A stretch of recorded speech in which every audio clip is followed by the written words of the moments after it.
শ্রী শ্রী ঠাকুর রামকৃষ্ণের পদপদ্মে প্রণাম জানিয়ে বাবা নীলমাধবের আশীর্বাদ আমরা মাথায় নিয়ে ব্রহ্মদেবতা ভানসিং ঠাকুরকে স্মরণ করে দর্শক বৃন্দের চরণ ধুলি মাথায় নিয়ে আমরা শুরু করতে চলেছি এবছরের শ্রেষ্ঠ শিক্ষামূলক সামাজিক যাত্রাপালা আজকে বাবার ফাঁসির দিন।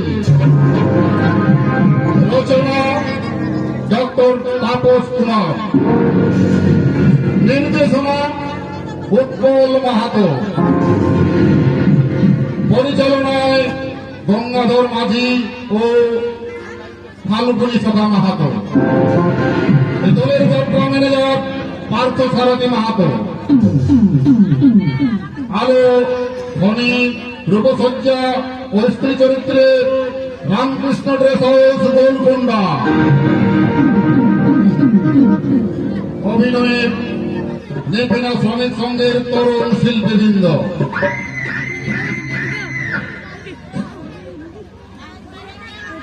পুরুষ চরিত্রে অভিনয় করেছেন সমস্ত তরুণ তরুণী শিল্পীরা, যাদের নাম আমি বলছি: ভগবান ভট্টাচার্য, প্রদীপ মোদী, কল্যাণ, প্রদীপ মাঝি, অম্লান, সুদেব মাঝি, কিংসুক লাহিড়ী, মধুসূদন মাহাতো, অসীম, সত্য সাধন শহীদ, অশোক, সত্যনারায়ণ মোদী, ধরণী জনতা শহীদ, গৌতম, জন্মেঞ্জয় মাহাতো, কাঞ্চা, গৌতম মাহাতো, সুবল, অম্বুজ ধারা, লোকায়, আলোক মাহাতো, আদা, ভাগবত মাঝি, ভজহরি, কমলাকান্ত কর্মকার, অ্যান্টনি, বিশ্বনাথ কর্মকার, মিস্টার রায়, পুলিশ ইন্সপেক্টর সঞ্জয় মাহাতো, গাঁও পটল পরমাণিক, কয়েদি 1 নম্বর উত্তম কর্মকার, কয়েদি 2 নম্বর দেবাসী মাহাতো, স্ত্রী চরিত্রে মমতা দাস, চন্দ্রাণী তাপসী দাস, রিয়া অঞ্জনা মণ্ডল, পাটাশি শিউলি চৌধুরী। শুরু হচ্ছে যাত্রাপালা। সংসার চাঁদে গ্রহণ লেগেছে, কে মেটাবে জন্মের দিন, নিষ্ঠুর নিয়তির শেষ বিচারে আজকে বাবার ফাঁসির দিন, আজকে বাবার ফাঁসির দিন, আজকে বাবার ফাঁসির দিন।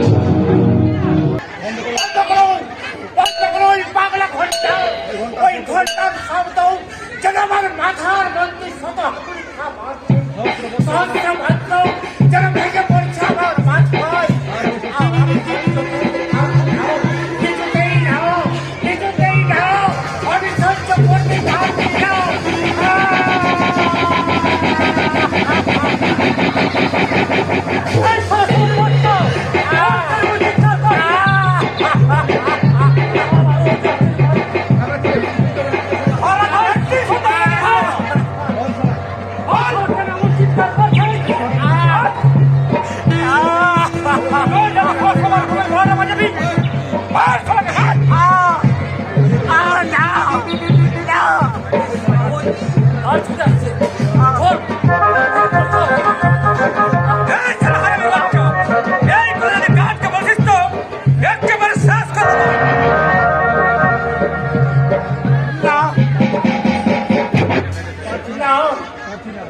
আমি পারছি না, এত অপমান লাঞ্ছনাও আমি আর কিছুতেই সহ্য করতে পারছি না।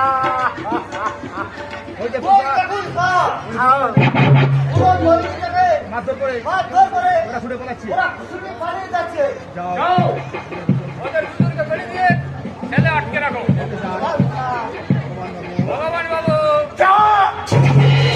আমার গানে কেউ আমায় ডাকবেন না। ভগবান মরে ভূত হয়ে গেছি, আজ আমি সেই ভগবানের প্রেতাত্মা।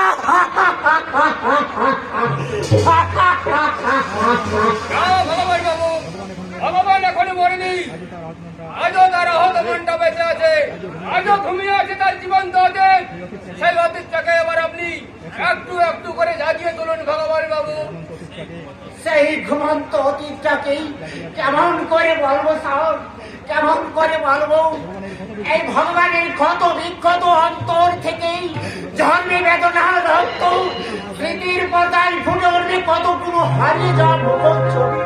না স্যার না, এই সেই বিদায়ী কালে বেদনার মধ্যে থাকা সেই ভঙ্গ স্মৃতিগুলোকে আর আমি জাগাতে চাই না। জাগান আপনাকে হবে। আপনার চাল চলন লক্ষ্য করে আমি বেশ বুঝতে পেরেছি কোন লঘুভাবী হয়তো আপনার ফাঁসির অর্ডার হয়েছে। আজ ভোর হওয়ার সঙ্গে সঙ্গে আপনাকে কাঠগড়ায় নিয়ে যাওয়া হবে, কিন্তু আপনার শাস্তি লাঘব করার মতো ক্ষমতা আমার নেই। তবু আপনার ইচ্ছে হয় আপনার জীবনের কাহিনী শুনতে। দয়া করে আপনি বলুন আপনার জীবন ইতিহাস। কেমন করে বলবো সাহস, কেমন করে বলবো? চক্রান্তে রাহুল দাসের তলি যাওয়া আমার সোনার সংসারের বহু কাহিনী কেমন করে শোনাবো? বাবা বানাবো পদের কাটাতে সৌভাগ্যের রাজপথ থেকে ওনা ধরে ছুড়ে পেয়ে যাওয়া আমার সুযোগ্য পুত্রের নির্মম যাও। যত কষ্ট হলো আপনি বলুন, আমি শুনবো। তাহলে শুনুন সাহস, আমার নিজের হাতে গড়া যাও সেই শান্তিপুরের কোথাও, সেই শান্তিপুরের পল্লী মধুরা সন্ধ্যাবেলায় তুলসী তলায় প্রদীপ জ্বালবে সংসারের মঙ্গল কামনা করবে। সেই শান্তিপুরের ন্যাটো মধ্যে পলিসি তাকে জল ভরতে আসতে প্রাণের বেরো। আবার সেই শান্তিপুরে বুকে নেমে এলো একদিন লোক লালসা হিংসা সর্বগ্রাসী আক্রমণ। যে আক্রমণের শিকার হলো এই ভগবান। এই জীবন নাটকের দৃশ্যে দৃশ্যে কাহিনীর ছত্রে ছত্রে ব্যথাও রইল ব্যথাও সংসার চাঁদে গ্রহণ লেগেছে। যে তাদের জন্মের দিন নিঠুর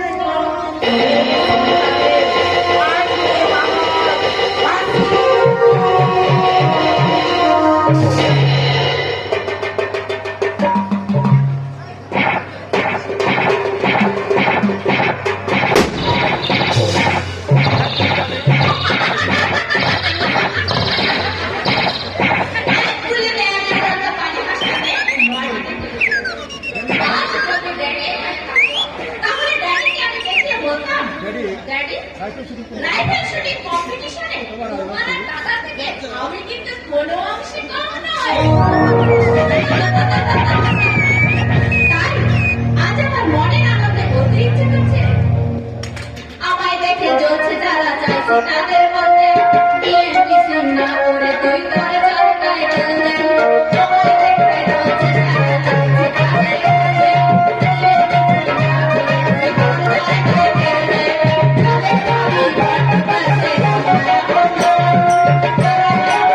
Thank you.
দেখো না তুই ওটাকে তুলে আনিসনি।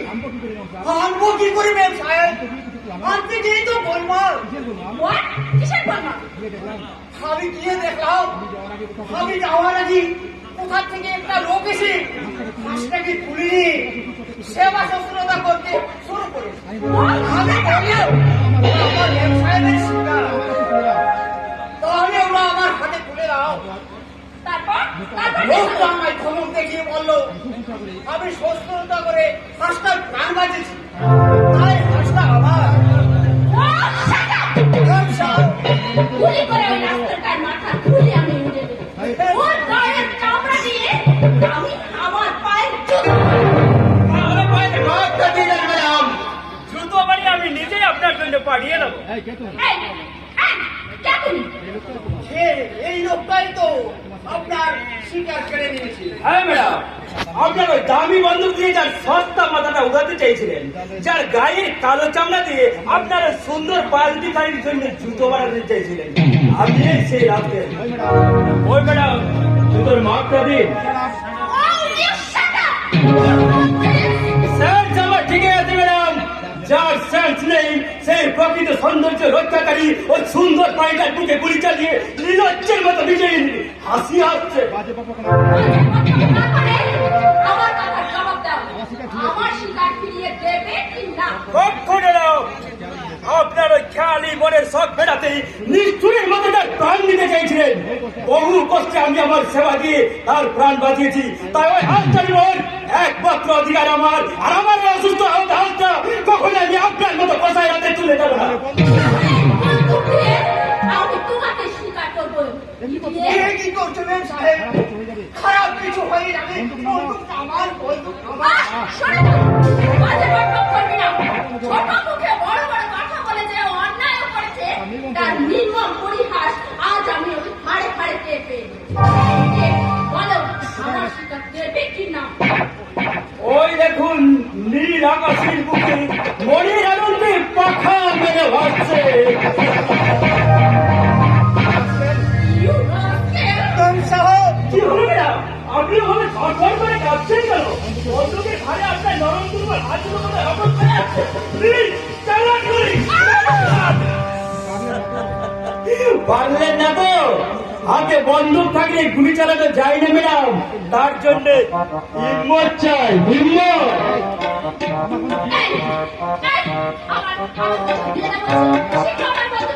না, এই বন্দুক আমি এক্ষুনি থানায় জমা দিয়ে আপনার নামে রিপোর্ট করবো। সর্বনাশ, সর্বনাশ। পুলিশের কাছে বন্দুক জমা করলে বিরাট ঝামেলা হয়ে যাবে। এই বন্দুকের লাইসেন্স কর্তাবাবুর কাছে হয়েছে। তাহলে তোমার নামকে বলো, এই প্রকাশ্য দিবালোকে লাইসেন্স বন্দুক নিয়ে একজন নিরপরাধ ভদ্রলোককে মৃত্যু হয়ে কারণ শাস্তি বিধানের জন্য প্রস্তুত থাকেন। যাবেন না বাবু, যাবেন না। আমার মেম সাহেব ছেলে মানুষ ভুল করে হয়তো অন্যায় করে ফেলেছে। আমার হয়ে আমি আপনার কাছে ক্ষমা চাইছি। আমার মেম সাহেবের অপরাধ ক্ষমা করে দিন। ক্ষমা? যার হয়ে তুমি ক্ষমা চাইছো?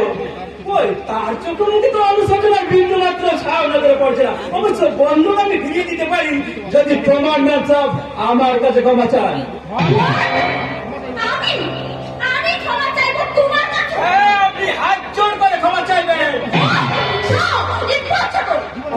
শোনো, জীবনে কখনো এই রিয়া কখনো কারো কাছে ক্ষমা চায়নি আর কখনো চাইবে না। তাহলে থানাতেই জমা দিয়ে আসি। যাবেন না বাবু, যাবেন না। একটু দাঁড়ান। মেম সাহেব, ক্ষমা চেয়ে নাও। আমি সর্বনাশ হয়ে যাবে। পারোনি? বেশ, আমায় ক্ষমা করো। ও ভাবে নয়, হাত জোর করে নম্র ভাবে ক্ষমা চান। What? মেম সাহেব, বাবু যা বলছেন তাই করুন। ক্ষমা চেয়ে নাও। বেশ, আমায় তুমি ক্ষমা করো।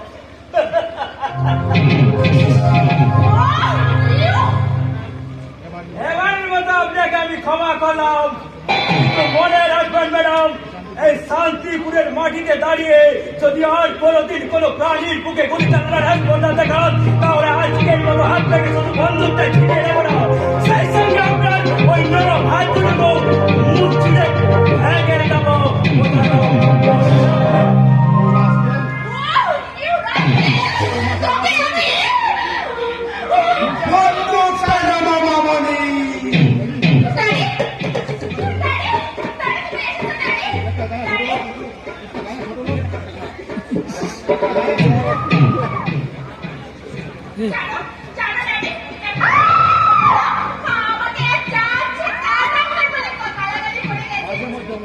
মাঝে মধ্যে আমার একটু একটু অপমান সইতে হয় মামনি।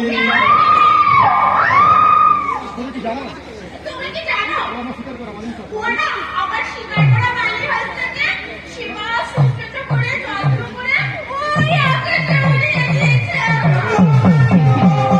জানেই তো, কারণ ডাক্তারের ধর্মই তো প্রাণীর প্রাণ বাঁচানো। হ্যাঁ, ওই বিলেত থেকে পাস করে আসা এক ডাক্তার, যাকে তুই গুলি করতে বন্ধু বলেছিলি, সে কোনো সামান্য ডাক্তার।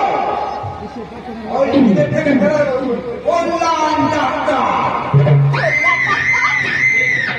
যে কিনা বিশ্বের 10 জনের মধ্যে একজন হয়ে আইনি শান্তিপুর গ্রামের মুখ উজ্জ্বল করেছে মামনি।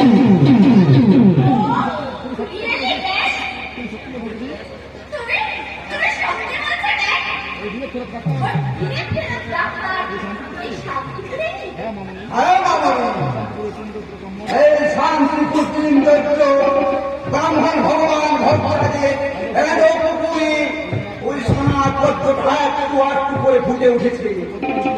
ওই পদ্মটাকে তুই তুলে নিয়ে তোর মনের ফুলদানিতে ড্যাডি, তুমি কি বলছো ড্যাডি? আমি তো কিচ্ছু বুঝতে পারছি না। বুঝতে পারছিস না?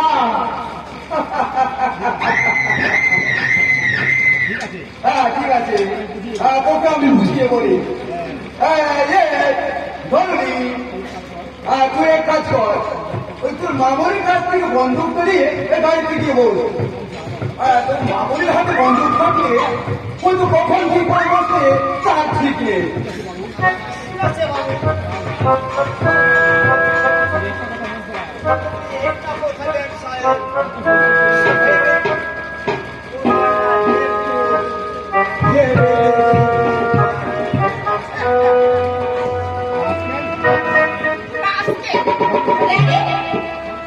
ওই রাস্তাটা কি বলে গেল? ওর কথা তো আমি কিছু বুঝতে পারলাম না ড্যাডি।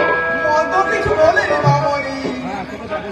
তোকে যা বলছিলাম, মানে আমি বলতে চাই, ওই অপমানটাকে অত সহজে ভুলে যাচ্ছি না মামনি। আরে তুই অপমানের আগুনটাকে আমি আমার বিদ্যুৎ করে হারিয়ে মানে ওই শিকারে ছিনিয়ে নিয়ে ও তোকে যেভাবে অপমান করেছে, তার প্রতিশোধ নিতে হবে তুই শিকার করে নে মামনি। ড্যাডি, কিন্তু কিভাবে ড্যাডি? বাবা, আমরা যদি বোঝাবো মামনি। হ্যাঁ, তাই বলছিলাম, ওই মাখন সাজানোর শিকারকে করিয়ে ধরে তেমনি তুই ওই যৌবনের টোপ ফেলে এই লোক দেখিয়ে ওকে তুই শিকার করে নে মামনি। কল্যাণ শুধু একটা রত্নাগাই মামনি, অফুরন্ত রত্নের খনি। তাই ওর লক্ষ্যে যদি খরচ করতে পারিস, তাহলে তোর সুখের অভাব থাকবে না রে মামনি, সুখের অভাব হবে না।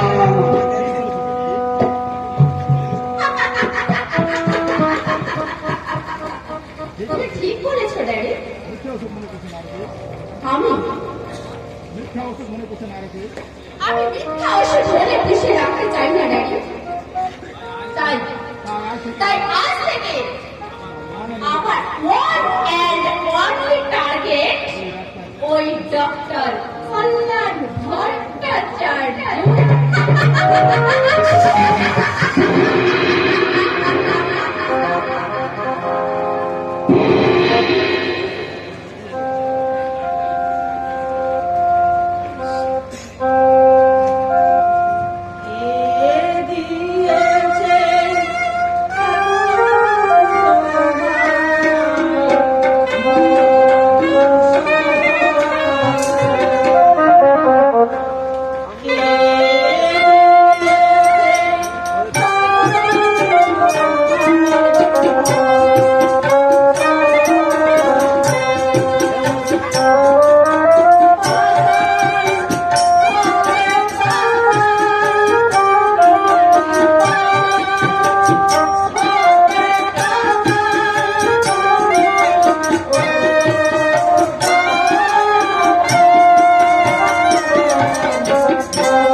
কোথায় গেলে তুমি?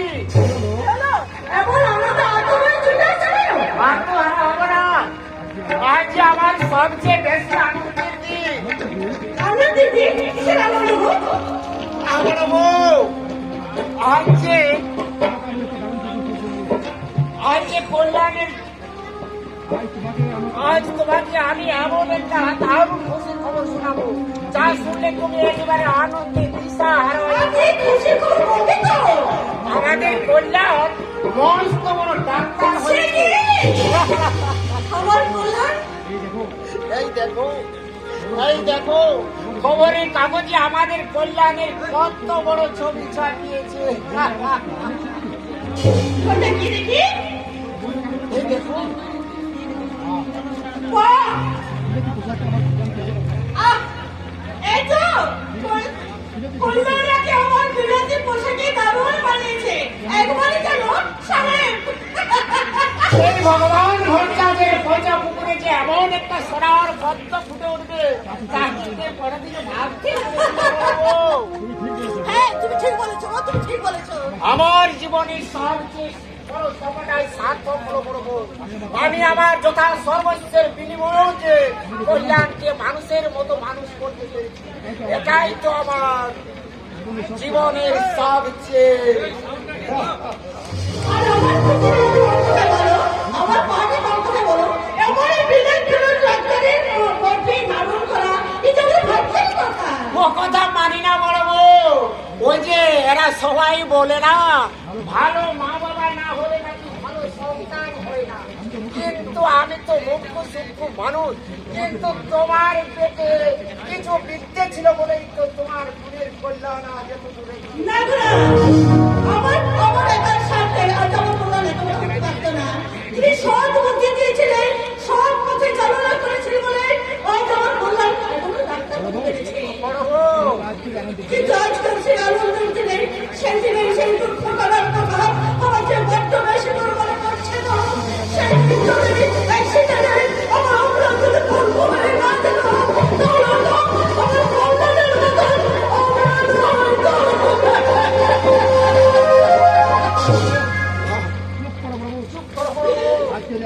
আজকের এই আনন্দের দিনে সেসব কথা নাই বা কি জানো বড় বউ, আমার অম্লানের জন্য আমিও এক সময় চিন্তা করতাম। কল্যাণকে ডাক্তারি পড়াতে নিজেকে তো প্রায় আমি সর্বশান্তই করে ফেলেছি। হঠাৎ যদি আমার কিছু হয়ে যায় তাহলে আমার অম্লানই বা কি হবে, কে বা দেখবে ওকে। আজ কিন্তু আমার সব দুশ্চিন্তা কেটে গেছে বড় বউ। আমার কল্যাণে এবার অম্লানকে দেখবে, আর কল্যাণে আমাদের একমাত্র চন্দ্রাকে উপযুক্ত ঘরে বরে বিয়ে চিঠি এসেছে, চিঠি। একটা চিঠি, এইটাই আমার দাদার চিঠি, বিদেশ থেকে বয়ে আনলো। খুশির খবর দে, বাবা খুশির খবর দে, খুশির খবর দে, বাবা খুশির খবর দে।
এই নাও।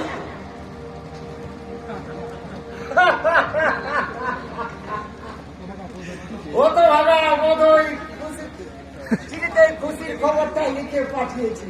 ওরে বোকা, তোর বাবা মুখ হলো অন্ধ নয়, খবরের কাগজে ছবি থেকে সে অনেক আগেই খবর পেয়ে গেছে। চন্দ্রা, চিঠিটা পড়ে শোনাতে পারছি। একটু জোরে বলছো? আচ্ছা। পূজনীয় বাবা, মন্ত্রের প্রথমে তুমি আমার প্রণাম নিও, মাকে আমার প্রণাম জানিও। মুখপুরি চন্দ্রা আর স্নেহের অম্লানকে আমার সেরাশিস জানিও।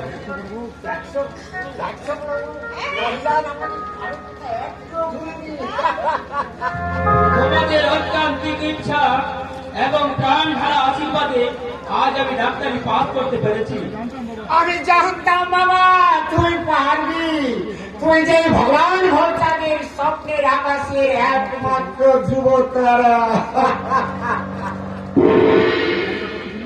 এবার বাকিটা পড়তে শুনি। আগামী 19 এপ্রিল আমি বাড়ি যাচ্ছি, তোমরা সবাই। বাবা আজ তো 19 এপ্রিল। আজের 19 এপ্রিল মানে আজের কল্যাণ বাড়িতে আসছে। বলো কি গো? ওরে চলো।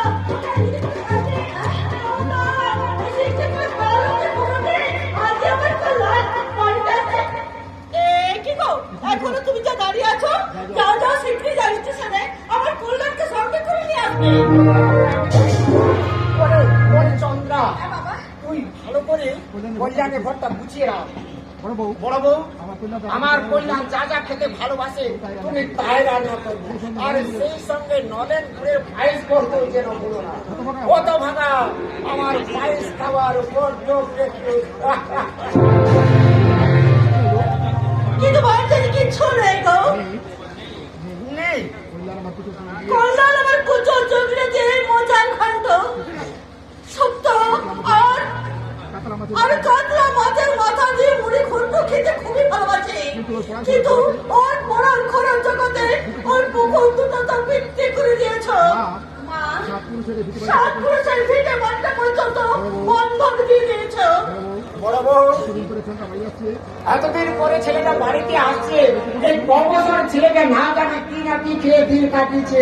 আমি বাবা হয়ে তার মুখে যদি একটু ভালো খাবার তুলে দিতে না পারি, তাহলে যে নিজের কাছে আমি ভীষণ ছোট হয়ে যাবো। বড় বউ, বাবা, এত সব কিনে আনার মতো সামর্থ্য আছে তোমার নেই বাবা? মারছিস কেন রে মা?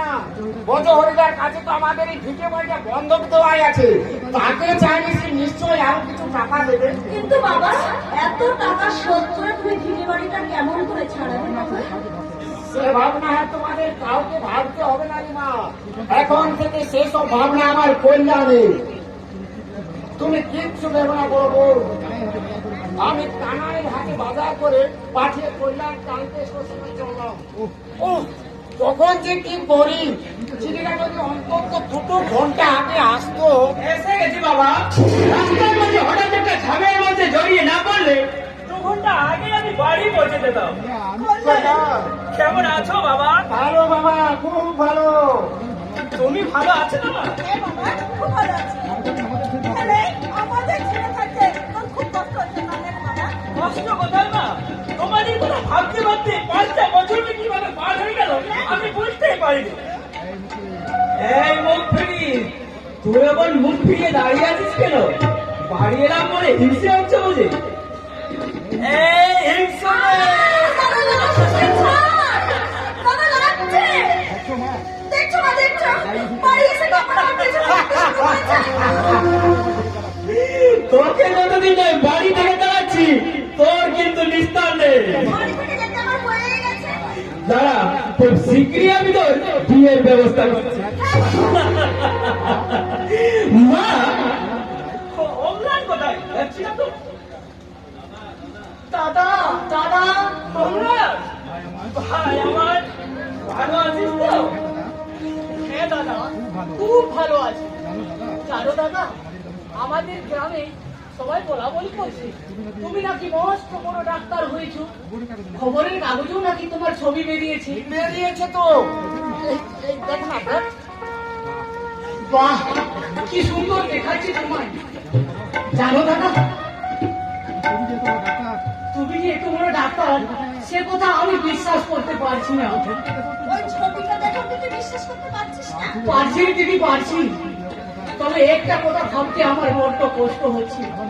আমার মতো একটা পঙ্গু মূর্খ ছেলে এই বিলেত ফেরত ডাক্তারকে দাদা বলে ডাকলে জগতের মানুষের সামনে আমার দাদার সম্মানটা ছোট হয়ে যাবে না তো? শিক্ষার মাঠ বাড়িতে কখনো সম্পর্কে বিচার করা যায় না। আমি যত বড় ডাক্তারই হই না কেন, আর তোর শিক্ষার বল যতই কম হোক না কেন, তোর আর আমার সম্পর্কের বন্ধন কখনো ছিন্ন হবে না। কারণ তোর আর আমার দুজনারই শরীরে বলছে একই রক্ত, আর সে রক্ত আমাদের বাবাই ভগবান ভট্টাচার্যের রক্ত। পড়াশোনাতে তো তুইও ভীষণ ভালো ছিলি ভাই। এক সিঁড়িতে তোর ওই পাটা কাটা না করলে তুইও হয়তো আমার মতো বড় কিছুটা হতে পারতিস। না রে কল্যাণ, না রে কল্যাণ, না। অনেক চোখের পড়াতে তোর বাবা যে অবস্থা হয়েছে, সুস্থ থাকলে আমার অম্লানকে। তারপর ওই সব কথা আর বলছে কেন? আমার অম্লান যে মনে কষ্ট পাবি। কষ্ট কেন পাবো বাবা? পড়াশোনা আমার ভাগ্যে নাই বা দিব। আমি যে বিলেত ফেরত ডাক্তারের একমাত্র ভাই, এই পরিচয়টা আমার কল্যাণের ভাইকে দিতেছে।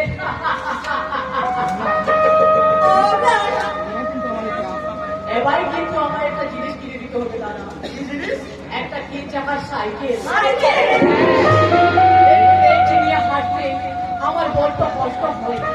সেই সাইকেলে চড়ে আমি সারাটা গ্রাম ঘুরে বেড়াবো। নিশ্চয় যাবো। প্র্যাকটিস শুরু করে আমি তোর জন্য একটা সাইকেল কিনে দেবো। এ দাদা, আর আমাকে কি কিনে দিবি? ওরে বাবা, তোকেও দিতে হবে। হ্যাঁ, দিতে হবে তো। কিন্তু তোকে কি দিব বলতো? হ্যাঁ হ্যাঁ, মনে পড়েছে। তোকে আমি একটা লাল টুকটুকে বর কিনে দেবো।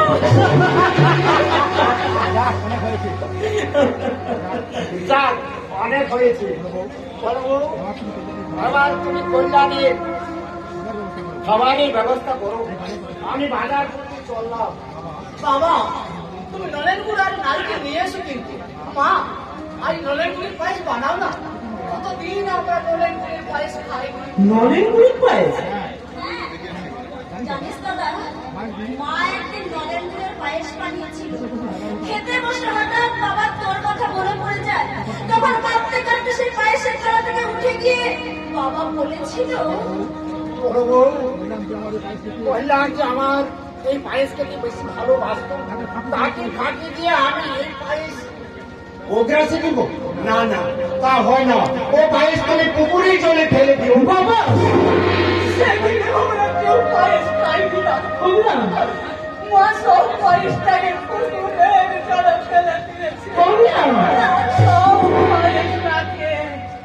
আমি বেশ বুঝতে পারছি, আমাকে বিয়েতে পাঠিয়ে এই 5টা বছর যে তোমরা কত সুখে কাটিয়েছো তা আমার জানতে বাকি নেই। কেন তোমরা আমাকে বিলেতে ডাক্তারি পড়াতে পাঠিয়ে সেখানে কি আমি ওরা হারিয়েছিল? আমার জন্য সামান্য পারিশ্রমিক তোমরা অনলাইনে খাতে দিবে না। ওরে দুঃখ করিস না বাবা, আজ আমি তোদের জন্য নলেন গুড়ের পায়েস বানিয়ে দেবো। দেখি দেখি আজকাল এই সমুদ্রে তোকে জল করতে আছে। কি মা, তোমার হাতের সেই সোনার চুড়ি দুগাছা, সোনা চুড়ি যেগুলি আমার ঠাকুমা তোমার হাতে পরিয়ে দিয়ে বরণ করে ঘরে তুলেছিল, সেই সোনার চুড়ি গাছা দুটো কোথায় মা? কি হলো মা, চুপ করে আছো কেন? বলো বলো, কাল সেই সোনার চুড়ি গাছা? ওইসব কথা এখন থাক না বাবা, আগে খাওয়া দাওয়া করে বিশ্রাম নিবি চল। না বাবা, আগে আমাকে জানতে হবে। বলো বলো, কোথায় মানে সেই চুড়ি গাছা? আমি বলছি দাদা, তোর ডাক্তারি পড়ার খরচ জোগাতে বাবা সেইগুলো বিক্রি করে দিয়েছে। দাদা, সেই সঙ্গে আমাদের পুকুর দুটো বিক্রি হয়ে গেছে রে দাদা। না বাবা, দাদার ভবিষ্যৎ করতে গিয়ে আজকে তুমি কতখানি সর্বশান্ত হয়েছ সেটা দাদার জানার খুবই প্রয়োজন। সর্বশান্ত করার কি বাকি আছে তুই বলতে পারিস? আছে দাদা, আছে। তোর পড়ার খরচ গুলোতে না পেরে আমাদের এই ভিটে বাড়িটা আমার এই বাবা ওই ভজরে জেঠুর কাছে বন্ধক দিয়ে দিয়েছে। বন্ধক দিয়ে দিয়েছে। বাহ, চমৎকার বাবা, চমৎকার! তোমার কর্তব্যের কি অপূর্ব নিদর্শন! আমার একার সৌভাগ্য সোনা দিয়ে বলে দিতে এতগুলো মানুষকে তুমি পথের ভিখারি সাজিয়ে দিলে। পূর্ব অন্যান্যের ভবিষ্যতের কথা তুমি একবারও ভাবলে না, একবারও ভাবলে না। তুমি কেমন করে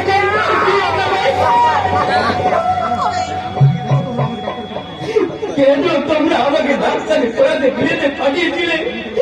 কেন তোমরা সর্বশান্ত হয়ে অপরাধের বোঝা আমার মাথায় চাপিয়েছে? আমায় তোমরা সাহায্য করছো কেন? কেন? অনেক দুঃখ কষ্ট বাবা, দুঃখ করিস না। অনেক লোকেদের বছরের এক করবার জন্য তো 10 জনের একজন পরিচর্যে তার 5 জনকে পথে বসিয়ে 7 পুরুষের সর্বনাগর তোমরা বন্ধন দিলে না? তাতে কি হয়েছে বাবা, তুই এই যে আমাদের একমাত্র অবলম্বন, তাই তো তোকে নিঃস্ব হয়ে আমরা মনের মতো করে মানুষ করেছি। তুই আমাদের জন্য একটা নতুন স্বর্গ করে দিতে পারবি না বাবা? তুই কি জয়নাকে পাঠগ্রস্ত করে অনলাইনের দায়িত্ব নিতে পারবি না?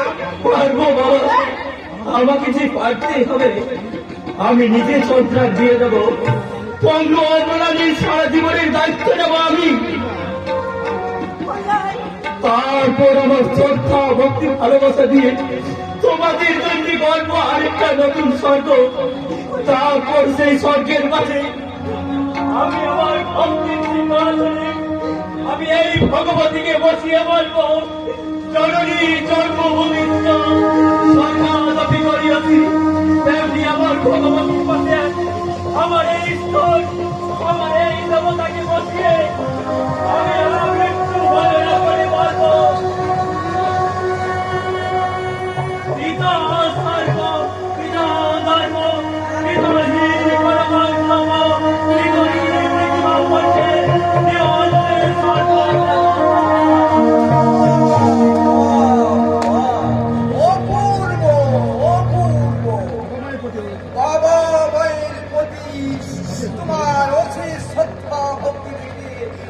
দারুণ ভাবে মুগ্ধ করেছে বাবাজি। আসুন লাড়ু মশাই। তোমার ছেলে মেয়ের থেকে ডাক্তার পাস করে এসেছে শুনে আমি নিজেকে স্থির রাখতে পারলাম না ভট্টাচ, তাই নিজেই চলে এলাম। বেশ হয়েছে, খুব ভালো করেছে। আপনি বসুন, আপনার জন্য আমি এক্ষুনি চা করে আজ নয় বৌঠান, এবার দেখলাম তো পেট পুড়ে খেয়ে যাবো। চিনতে পারলাম না। আরে চিনতে কেমন করে বাবাজি, আমি তো এতদিন ওই কলকাতাতেই ছিলাম। এই কয়েক বছর হলো এই গ্রামের বাড়িতে এসে একটু সমাজ সেবার মন দিয়েছি। লাড়ু মশাই, আপনি তো এখানকার নেতা। এই গ্রামে একটা হাসপাতাল খোলার ব্যবস্থা করে দিন না। এই হাসপাতালে আমার কল্যাণ ডাক্তার করবে, গ্রামের মানুষের অনেক উপকার হবে। আরে সেই জন্যেই তো আমার এখানে আসা ভট্টাচ। কল্যাণ বাবাজিকে আমার বাড়িতে নিয়ে গিয়ে এই ব্যাপারে একটা ভীষণ ভাবে আলোচনা করতে চাই। মানে হাসপাতালটা ঠিক কোন জায়গায় হলে মানুষের সুবিধা হয়, কোন ওয়ার্ডটা কোন দিকে বানানো হবে, তারপর ওটি রুম, ইমার্জেন্সি রুম, ইত্যাদি ইত্যাদি। তোমার জন্য গর্বে অহংকারী আমার মাথাটা উঁচু হয়ে গেছে বাবাজি। তুমি শুধু এই গ্রামের গর্ব নও, তুমি সারা ভারতবর্ষের গর্ব। তোমার জন্য আমাদের শান্তিপুর গ্রামটা চিরকাল সংরক্ষণ করে লেখা থাকবে। তবে আপনাদের আশীর্বাদ জানাবো। তাহলে তুমি আমায় কথা দাও বাবাজি। আমি আপনার সাথে কথা দিলাম লাড়ু মশাই, আপনার আমন্ত্রণ রক্ষা করতে কল্যাণ কালে আপনার বাড়ি যাবে। ধন্যবাদ ভট্টাচ, তোমাকে আমার অশেষ ধন্যবাদ। এসো বাবাজি, আমি কিন্তু তোমার পথে রইলাম। কেমন? আমি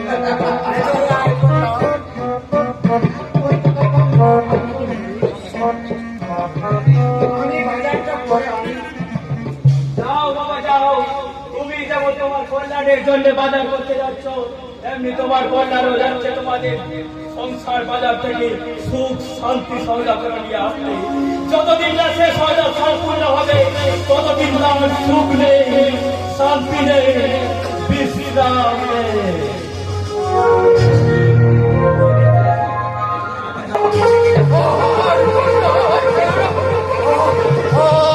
আমি আমাদের খাবার ঘরে ঢুকবো না।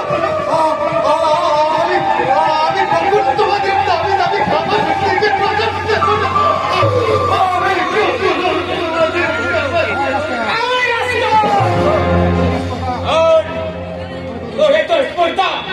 আমার টাকি গ্রামে ঢুকে আমার খাবার ঢুকানো যাবে, ও কি আগে বিশ্বাস করবে?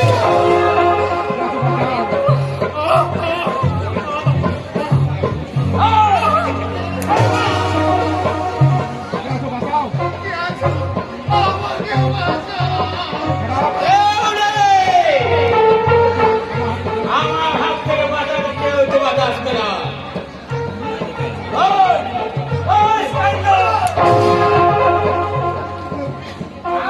বাঁচাতে পারলো এই অশোক নিশ্চয় বাঁচাবে। দাদা, দুর্যোধনের ভাবে একা পুরো বংশ ধ্বংস হয়েছে। মহাপাপের কাছ থেকে তার 100 ভাইয়ের একজনও রক্ষা পায়নি। তাই তোকে দেখে আমার ভয় হয় দাদা, তোর সীমাহীন পাপের অংশ নিয়ে আমাকে যেন বলতে না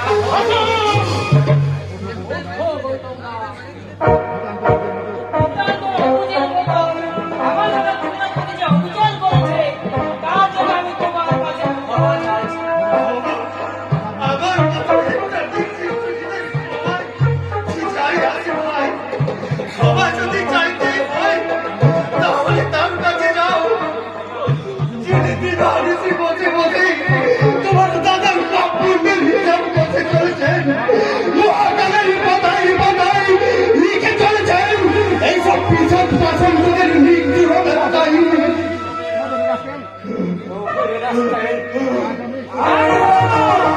আক্রমণ বিষ্ণু হাসিনা এইসব অসহায় মানুষকে অভিশাপ কখনো বিফলে যায় না রে দাদা।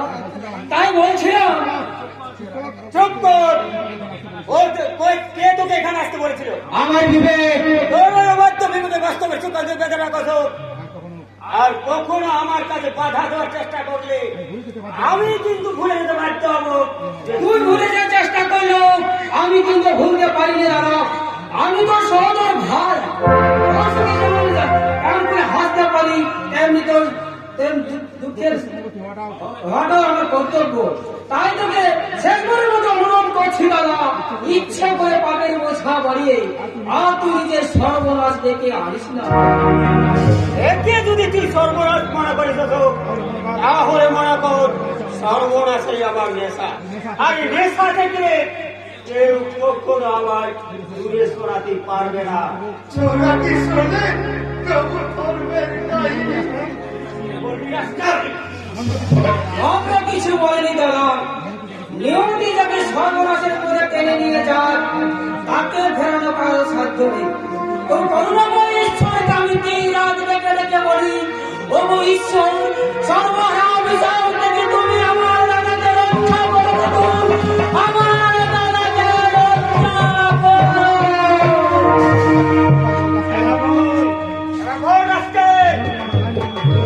কেন আমার আবার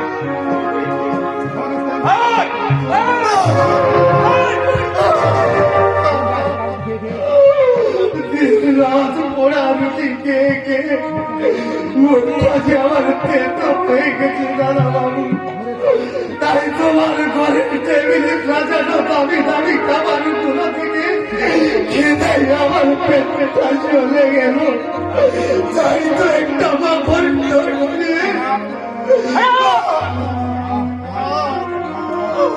আর তোমরা আমার মেরো না। আঘাতে আঘাতে সারা শরীরটা যেন আমার দাউ দাউ করে যাচ্ছে। দেখো দেখো পিঠে কেমন চাবুকের দাঁত বসে গেছে।